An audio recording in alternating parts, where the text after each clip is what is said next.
Boker Tov, bom dia, Shalom aos meus amigos e irmãos monoteístas. Estou aqui nesta manhã de quarta-feira para fazer novamente mais um estudo sobre profecias que não se cumpriram na vida do homem de Nazaré, de Jesus para os católicos e Yeshua para os messiânicos.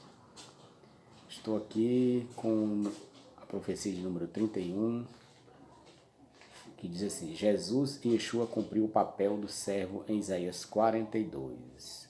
Suposto cumprimento, Mateus 12, versículos 19 e 20.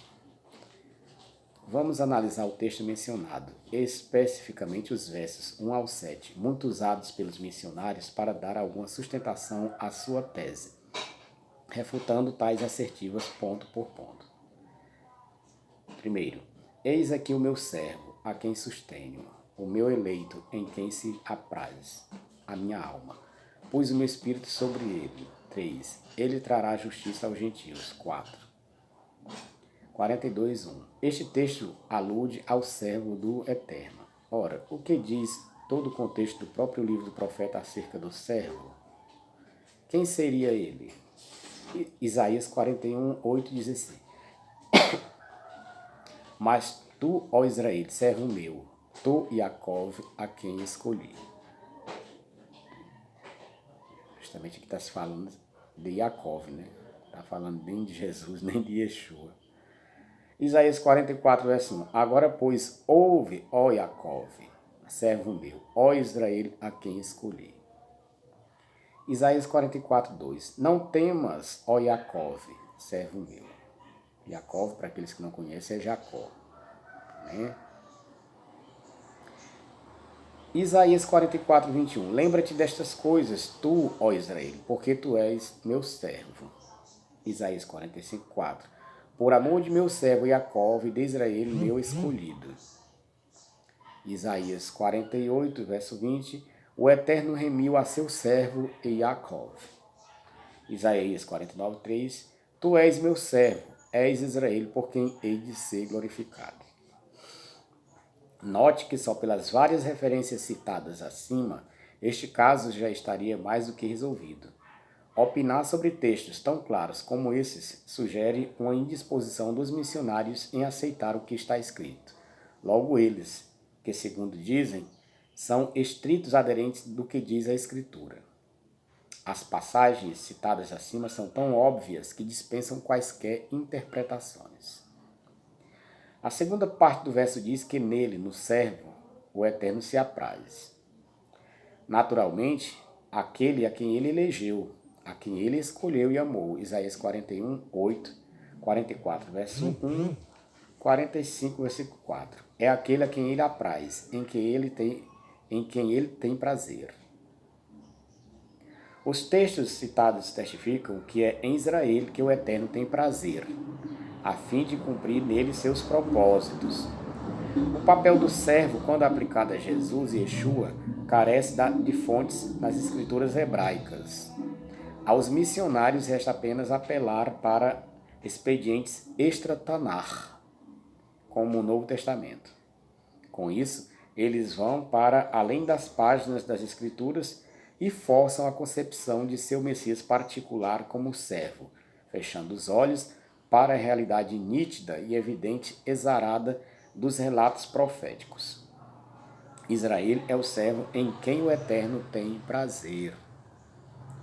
O terceiro ponto da passagem diz que o Eterno colocou sobre ele, o servo, o seu espírito, hebraico ruach. Usando o recurso retórico do perfeito profético, Isaías menciona um fato futuro como tendo já ocorrido.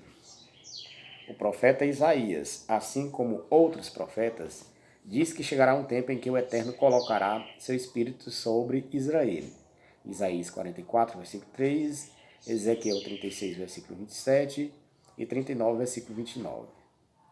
Aqui o autor do estudo deu uma outra referência, mas eu não vou citar porque eu já procurei nas escrituras, não tem. Ele colocou J.O. Joel, procurei, não é. Joel capítulo 2, versículo 28, lá não tem, 28 e 29. Jonas também não tem. Esse aqui vamos deixar isolado. Continuando. Isto está em perfeita harmonia com a identidade do servo do eterno Israel. É ele que, sendo servo, terá sobre si o espírito, Ruah de Elohim, ou como queiram as pessoas, em geral, Deus. Ele trará justiça aos gentios.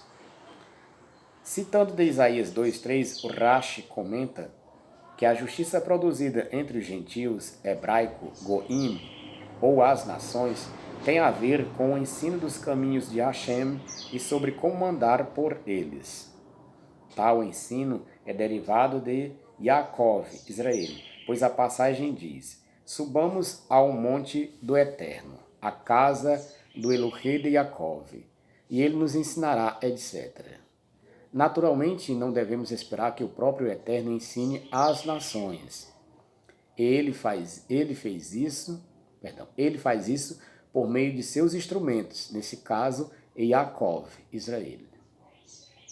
Note ainda que este texto de Isaías 2, verso 3, quando conectado ao que estamos analisando, Isaías 42:1, é evidência de que o juízo produzido por meio do ensino dos caminhos do Eterno não é obra de uma única pessoa, mas de um povo, Israel, sob as condições ideais da era messiânica. Não clamará. 1. Não se exaltará. 2. Nem fará ouvir a sua voz na praça. Usando esta passagem, 42, versículo 2, os missionários aplicam-na a Jesus e Yeshua, dizendo que ele não desejaria chamar a atenção para si. Citam como amparo para isso o texto de Mateus 12, versículos 15 ao 21. Porém, uma análise de outras passagens do Novo Testamento poderá evidenciar o contrário. João 7,37 e 12,44 deixam muito claro que ele teria clamado em pelo menos 2 ocasiões enquanto pregava seus ensinos. Quanto ao não exaltar-se, 2, ao lermos o Novo Testamento, ficamos deveras impressionados com alguém que arroga a si mesmo a condição de ser maior do que o rei Salomão, de dizer que teria autoridade para perdoar pecados e ainda de dizer ser de condição totalmente isenta do pecado. Mateus 12, versículo 42, 9, versículo 2, João 8, 46. A última parte de Isaías 42, 2 diz: nem fará ouvir sua voz na praça. 3. Ora, nem mesmo isso poderá ser aplicado a Jesus e Yeshua, à luz do que vemos, por exemplo, na parábola aplicada a ele, mesmo em Lucas 13, 26.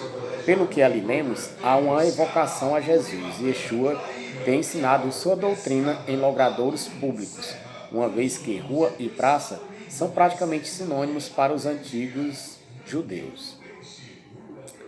A cana trilhada não quebrará, nem apagará o pavio que fumega. Com verdade trará justiça.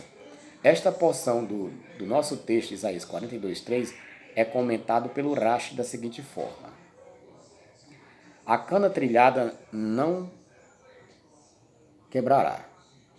O Targum Yonatan parafraseia: os mansos, que são como a cana trincada, não serão quebrados, e os pobres, que são como uma vela que cintila, não se apagarão.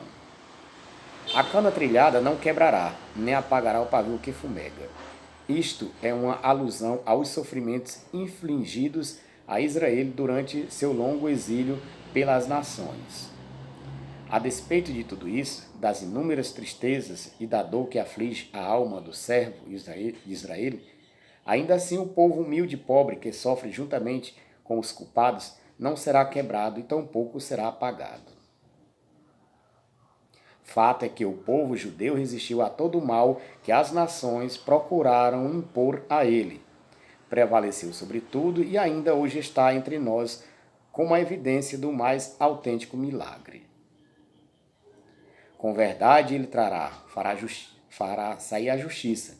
Justiça real é aquela produzida por meio da verdade. Esta justiça está associada, portanto, ao momento em que as nações enxergarão todo o mal que causaram a Israel, perseguindo o povo judeu e ordenando, por muitas vezes, o seu extermínio e a supressão de todos os seus direitos religiosos.